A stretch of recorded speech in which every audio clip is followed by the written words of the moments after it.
সংবাদটা খারাপই বলা উচিত। আমাদের বাংলাদেশ সেনাবাহিনীর যারা জওয়ানরা আছেন, হঠাৎ করেই বাংলাদেশের সেনা প্রধান তৎপর হয়ে উঠলেন এবং মধ্যরাতেতেও তার সেই তৎপরতা দেখা গেল। এদিকে এবার হঠাৎ সেনা প্রধান অ্যাকশন শুরু করেন। সেনাবাহিনী নিয়ে কথা উঠায় ভয়াবহ রূপ নিয়েছে সে। ডক্টর ইউনূস সমন্বয়ক সবাই আতঙ্কে আছেন। দেশে আবারও উত্তাল পরিবেশ। এই টাইপের দলকে মানুষ পছন্দ করে না। কার কথা? নাহিদের কথা। সাজিস্টে দেখেন একের পর এক বক্তব্য উড়াধুরা, শত শত গাড়ি।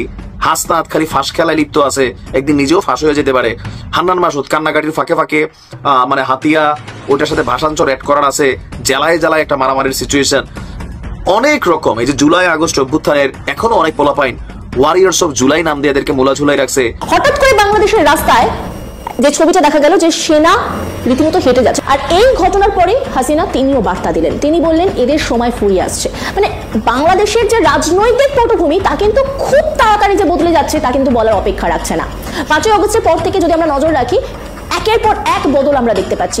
আবারও বাংলাদেশের রাজনীতিতে ফেরার প্রস্তুতি নিচ্ছে আওয়ামী লীগ, তবে ভেতরে ঘটতে পারে বড় পরিবর্তন। আজকের বক্তব্যের মধ্য দিয়ে ইউনূস সরকারের যতদিন পর্যন্ত পতন না হয়, জার্মান আওয়ামী লীগের প্রত্যেকটা নেতাকর্মী আপনার সাথে এই আন্দোলনে প্রাণ দিতে প্রস্তুত সবসময় থাকবে এবং পুরার থেকে যা যা করা দরকার প্রত্যেকটা নেতাকর্মী সেই কাজ করবে। আমরা প্রস্তুত। আজকে বঙ্গবন্ধু সৈনিকদের জন্য খুব খুশি খবর আছে। তারা এখন সবাই আতঙ্কিত হয়ে গেছে। শেখ হাসিনা খুব শীঘ্রই বাংলাদেশে এসে ক্ষমতা পুনরুদ্ধার করবে। শেখ হাসিনার কপাল খুলে গেল এবং কপাল পড়ে গেল ডক্টর মোহাম্মদ ইউনূস স্যারের। শেখ হাসিনা দেশে আসতেছে অতি দ্রুত এবং তিনি পুনরায় ক্ষমতা মনে করেন তার যে প্রধানমন্ত্রীর যে চেয়ারটা আছে তিনি অতি দ্রুত সেটা হাতিয়ে নেবেন। পুলিশের পক্ষ থেকে আজকে একটা বিশেষ নির্দেশনা দেওয়া হয়েছে। এখন এই নির্দেশনাটা সবচেয়ে প্রথম যে সুবিধাগুলো সেগুলো পেতে যাচ্ছে বাংলাদেশ আওয়ামী লীগের বিভিন্ন নেতাকর্মী, এমনকি খোদ দেশে ফিরেও সেটা পাবে সাবেক প্রধানমন্ত্রী শেখ হাসিনা। ইউনূস আগুন নিয়ে খেলছে, আর হাসিনার এই হুঙ্কারে বেশ চাপে পড়ছে মোহাম্মদ ইউনূস। হাসিনার এই বার্তার আড়ালে কি রয়েছে সেনা প্রধানের হাতে ব্লুপ্রিন্ট। এইভাবে সবকিছুতেই এখন সেনা প্রধানের নাম উঠে আসছে। দেশের মধ্যে অস্থিতিশীল পরিবেশ তৈরি হয়েছে এবং বিভিন্ন রাজনৈতিক দল নির্বাচনের জন্য উতলা হয়ে পড়েছে। দর্শক শ্রোতা, আপনারা জানেন যে ডক্টর ইউনূস কিন্তু একটা বার্তা দেন বিএনপির সাথে একটা বৈঠকের পরে।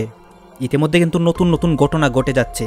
গাইজ, শেখ হাসিনার পরিকল্পনা কি এইটাও কিন্তু আপনারা দেখতেছেন যে সে ভারতে থেকে বিভিন্ন কল রেকর্ড ফাঁস করে এবং তার কর্মীদেরকে সে অনুমতি দিয়ে দেয় আন্দোলনের জন্য এবং তাণ্ডব করার জন্য। তারাও কিন্তু অনেক কিছু করতেছে। সবগুলা বিষয় নিয়ে আমাদের কাছে যে ইম্পর্টেন্ট নিউজগুলো আসে সেগুলো আপনাদেরকে এই জায়গায় এক এক করে ধারাবাহিকলি দেখাবো। এই ভিডিওগুলো দেখলে আপনাদের মনে যতগুলো প্রশ্ন রয়েছে সকল প্রশ্নের উত্তর পেয়ে যাবেন বাংলাদেশের সর্বশেষ আপডেট। আসুন দর্শক, আমরা কথা না বাড়িয়ে ভিডিওর মূল আলোচনাগুলো দেখে আসি। হাসনাত সার্জিস সহ এই উপদেষ্টা এবং সমন্বয়ক তারা 43 জন আমেরিকার ভিসা পেয়ে গেছেন এবং আরো 400 জনেরও বেশি পৃথিবীর বিভিন্ন দেশের ভিসা পেয়ে রেডি করে ফেলেছে। কারণ তারা গোয়েন্দা রিপোর্ট জানে যে শেখ হাসিনা খুব শীঘ্রই বাংলাদেশে এসে ক্ষমতা পুনরুদ্ধার করবে। তারা এখন সবাই আতঙ্কিত হয়ে গেছে। গত কিছুদিন ধরে আপনারা দেখছেন যে সমন্বয়ক এবং উপদেষ্টারা অনেক বেশি আতঙ্কিত হয়ে গেছে। কারণ হচ্ছে এই উপদেষ্টারা আসিফ নজরুল, বেহায়া নজরুল, মীর জাফর নজরুল এবং তিনি বলেছেন যে আমাদেরকে যদি এক না থাকে আমরা আমাদের সবাইকে মরতে হবে। এবং সার্জিস আলম কিছুদিন আগে বলেছিলেন, বেশ কিছুদিন আগে বলেছেন যে আগে তো আমাদেরকে উল্টো করে ঝুলানো হতো, এখন আমাদেরকে আগে তো আমাদের সোজা করে ঝুলানো হতো, এখন আমাদের উল্টো করে ঝুলানো হবে। এখন এই হয়তো 2-3 দিন আগে সে বলতেছে, কান্না করে বলতেছে যে কজন কে আওয়ামী লীগ সরকার আসলে যে কজনকে জবা করতো তার মধ্যে আমি একজন। তো এবং বিপিনুরের দলের একটা নেতা সেও বলেছে যে আমাদেরকে ধরে কোপাবে, ঝুলাবে। হ্যাঁ, তোমাদেরকে ঝুলানো হবে। তোমরা রাষ্ট্রদ্রোহী, তোমরা সংবিধান লঙ্ঘন করেছো, তোমরা রাষ্ট্রের অনেক বড় ক্ষতি করেছো। তোমরা একটা গণতান্ত্রিক প্রক্রিয়া নির্বাচিত প্রধানমন্ত্রীকে তোমরা ষড়যন্ত্রের মাধ্যমে তোমরা ক্ষমতা জবরদখল করেছো এবং তোমরা মেট্রো রেলে আগুন দিয়েছো, তোমরা দেশের সম্পদ নষ্ট করেছো, তোমরা 3204 পুলিশ হত্যা করেছো, তোমরা ছাত্রদেরকে হত্যা করে তোমরা সরকারের বিরুদ্ধে খেপিয়ে তুলেছো জনগণকে। এর দায়ভার তোমাদের নিতে হবে। আজকে দেশের যে কত বড় ক্ষতি হয়েছে, শেয়ার বাজারে প্রায় 2.5 লাখ কোটি টাকার বেশি গত 3 মাসে দর পতন হয়েছে এবং $12 বিলিয়ন পাচার হয়েছে গত 3 মাসে। এগুলার রেসপন্সিবিলিটি তোমাদের। এবং আমি বঙ্গবন্ধু সৈনিকদের বলবো যে আপনারা বিমানবন্দর থেকে শুরু করে সব জায়গায় টহল বসাবেন এবং বিশেষ করে বিমানবন্দরে যারা কর্মরত আছেন আপনাদের প্রতি রিকোয়েস্ট থাকবে আপনারা সতর্ক থাকবেন। এই মির্জাফরদের কেউ যাতে বাংলাদেশ ত্যাগ না করতে পারবে, কারণ বাংলাদেশের আদালতে তাদের বিচার করা হবে। তারা রাষ্ট্রদ্রোহী, তারা দেশের শত্রু এবং তারা রিসেট বাটন চাপ দিয়ে বাংলাদেশের 30 লক্ষ শহীদদের ইতিহাস মুছে দিতে চেয়েছে। এরা রাষ্ট্রদ্রোহী, এরা স্বাধীনতা বিরোধী শক্তি, এরা রাজাকারের বীজ, এদের ধরতে হবে। একটা রাজাকারের বাচ্চা বাংলাদেশ থেকে যাতে পালাতে না পারে, সবাই সজাগ থাকবেন। তো এই যে এতদিন লাফাচ্ছিলা, এখন কেন কান্না করতেছ? হুঙ্কার দিয়ে কথা বলতা সার্জিস আলম, খুব হুঙ্কার, এখন কান্না আসে কেন? এত সহজে ভয় ঢুকে গেল? শুরুতেই তারা বিএনপি যখন তাদের পিছন থেকে সরে যাবে, বিএনপি শুরু প্রথম 1-1.5 মাস তাদের সাথে ছিল, কারণ বিএনপি ভেবেছিল যে তারা নির্বাচন আলোচনা করে নাকি 1 বছরের মধ্যে দেখি নির্বাচন দেয় কিনা। আমি জানি তারা দিবে না, তারা 6 বছরের প্ল্যান করে, তারপরে আবার বলবে যে আরো 6 বছর লাগবে সংস্কার করতে। আজ পর্যন্ত কোনো সংস্কার হয়েছে? কোনো পুলিশের সংস্কার হয়েছে? কোনো আইনের কোনো সংস্কার হয়েছে দেশের? হয়নি। হয়েছে কি? আওয়ামী লীগ নিষিদ্ধ। সংস্কার হবে না তখন বিএনপি যখন এই সমন্বয়কদের পিছন থেকে চলে যাবে, তখন তারা বিএনপির কিছু গুজবকারী কিছু লোক আছে, যেমন পিনাকি, সাংবাদিক ইলিয়াস সহ আরো অনেকেই আছে, তারা যখন এদের বিরুদ্ধে কথা বলা শুরু করে দিবে, জনগণ তাদের বিরুদ্ধে খেপে যাবে এবং রাষ্ট্র বিশৃঙ্খলা তৈরি হবে, কারণ এরা রাষ্ট্র পরিচালনা করতে পারবে না। সেজন্য জনগণ তাদের বিরুদ্ধে চলে যাবে। আজকে সেনাবাহিনী আওয়ামী লীগের পক্ষে, প্রেসিডেন্ট আওয়ামী লীগের পক্ষে, পুলিশ প্রশাসন থেকে শুরু জনগণ সবাই আওয়ামী লীগের পক্ষে। তার কারণ তারা সবাই দেশপ্রেমিক, তারা জানে যে একমাত্র শেখ হাসিনাই বাংলাদেশের রাষ্ট্র পরিচালনার সবথেকে দক্ষ। তারা শেখ হাসিনাকে দেখতে চায়, কারণ শেখ হাসিনা ছাড়া এই বিশৃঙ্খল অবস্থা কেউ ভালো করতে পারবে না। আজকে জায়গায় জায়গায় মিছিল মিটিং, আজকে চুরি চিন্তায় বাংলাদেশের মানুষ এখন সন্ধ্যার সময় অনেক জায়গাতে বের হতে পারে না। অনেক অনেক এরিয়া আছে যেখানে সন্ধ্যার সময় গেলে আপনাকে চুরি চিন্তাই করবে, কারণ আমি চোরদেরকে দোষ দিতে পারি না। কিসের জানান দিচ্ছে? এনসিপি কি মানুষ আস্তে আস্তে বয়কট করছে? এনসিপির অনেক নেতা, প্রতিটা রাজনৈতিক দল, যেমন নাহিদ বিএনপির নিয়ে হচ্ছে যেমন সমালোচনা করেছে, জামাত ইসলাম বা চরমোনাইদের এদেশের মানুষ ক্ষমতায় আনবে না, এই টাইপের দলকে মানুষ পছন্দ করে না। কার কথা? নাহিদের কথা। সাজিস্টে দেখেন একের পর এক বক্তব্য উড়াধুরা, শত শত গাড়ি, হাসনাত খালি ফাঁস খেলায় লিপ্ত আছে, একদিন নিজেও ফাঁস হয়ে যেতে পারে। হান্নান মাসুদ কান্নাকাটির ফাঁকে ফাঁকে মানে হাতিয়া ওইটার সাথে ভাষান্তর অ্যাড করার আছে, জেলায় জেলায় একটা মারামারির সিচুয়েশন, অনেক রকম। এই যে জুলাই আগস্ট অভ্যুত্থানের এখনো অনেক পোলাপাইন ওয়ারিয়ার্স অফ জুলাই নাম দিয়ে এদেরকে মোলা ঝুলাই রাখছে, চিকিৎসা সবার হচ্ছে না, আবার এটার অনুদানের টাকাও নাকি শেষ। আবার এদের অনেকের নামেই যে কি বলা হচ্ছে, উপদেষ্টাদের মধ্যে 2-1 নাম আছে, সাংবাদিক ইলিয়াস আবার তিনি বলেন এরকম কোটি কোটি টাকা নাকি ধান্দা করতেছে। আবার ওনারে আলগা হাসনাতে ফোন দিয়ে কয় ভাই আপনি ফেসবুকে লেখেন না, এটা আমার কথা না, সাংবাদিক ইলিয়াসের কথা, সাংবাদিক ইলিয়াসের কথা। এই যে বিতর্কে জড়িয়েছে তারা, দেখেন ডক্টর ইউনূস আলাদা, বরাবর বলি রাজনৈতিক দল এনসিপি আলাদা। আমার কাছে মনে হচ্ছে বাংলাদেশের মানুষ রাজনীতিতে যে নতুন একটা পরিবর্তন দেখতে চাইছে, সেই পরিবর্তনের জন্য একটা সি টিমের দরকার ছিল। মানুষ মনে করতো পরিবারবিহীন যে রাজনীতি, পরিবারতন্ত্রের বাহিরে একটা রাজনীতি হবে, মানুষের কথা বলবে এবং কথায় না কাজে কাজে।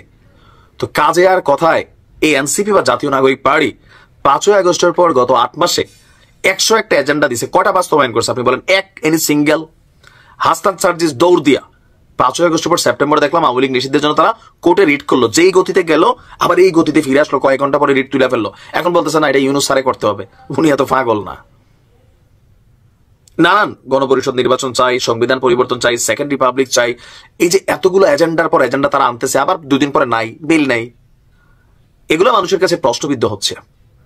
তারপর টাকা পয়সার ইস্যুতে যখন তারা বলে যে না নাম বললে ওই লোক বিপদে পড়বে, তো ভাই এগুলা তো মানুষ বোঝা শুরু করতেছে আস্তে আস্তে। এটাতে কি হচ্ছে, মানুষের অনেক আশা ছিল এই দলটা নিয়ে, আমারও ছিল, আমি অনেক পজিটিভ ভিডিও করছি, বাট সমালোচনার জায়গাগুলো এখন চলে আসতেছে। এই যে উপস্থিতি, আমারই তো লজ্জা লাগছে। ক্যামেরাম্যান, ইউটিউবার ছাড়া জনগণ কোথায়? কেন আপনারা এখন আর জনগণ আনতে পারেন না? এখানে কি খাওয়া দাওয়া নাই দেখা? খাওয়াইলে বাঙালি আসে ভাই, এটা কিন্তু সত্য, এমনি একটু কমে আসে। এখন এটা নিয়ে তারা একটা বক্তব্য দিচ্ছেন, কিন্তু মানুষের কাছে জনমনে এটা একটা নেতিবাচক প্রতিক্রিয়া ফেলে দিছে। এটা মূল কারণ এই দলটার সাথে আস্তে আস্তে মানুষ জনসম্পৃক্তহীনতা তৈরি করতেছে। নাম্বার 1, এটা এমন কোন দল না যে খুব বছর পর বছর লেগেছে কোনো আইডিয়ালিজমের ক্যারেক্টার। ডক্টর ইউনূস কিন্তু এনসিপি না, তাহলে এনসিপির জন্য আইডল কে? নাই, আসলে নাই। আবু সাইদের ড্রোন তৈরির জন্য খরচ হচ্ছে, তার ফ্যামিলিতে তারা দাওয়াত দেয় না, বর্ষবরণ গেল বা আরো বিভিন্ন বিষয় তার পাইয়েরাই তো বললো এগুলা। তো মানুষকে এগুলো দেখে না, গণমাধ্যমে আসে না, আপনার একটু বুঝতে হবে। উপদেষ্টা মোহাম্মদ ইউনূসের বিরুদ্ধে বাংলাদেশের প্রাক্তন প্রধানমন্ত্রী শেখ হাসিনার হুঁশিয়ারি, আগুন নিয়ে খেললে সেই আগুনে আপনিও পুড়ে যাবেন।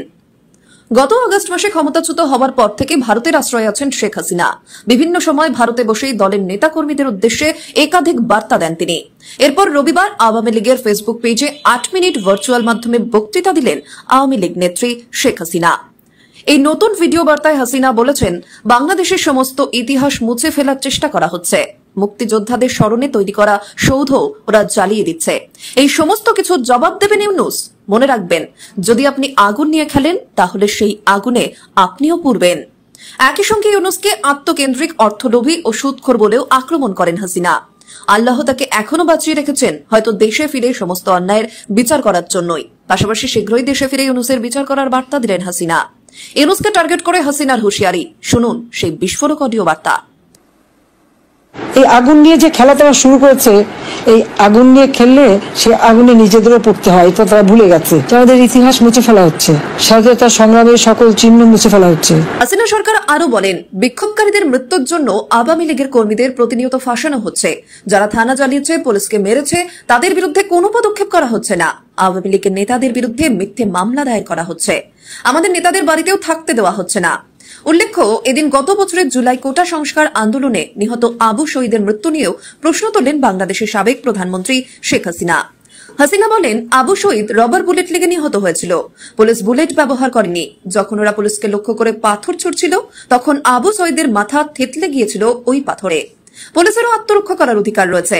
তাহলে 7.62 mm এর বুলেট কোথা থেকে এলো?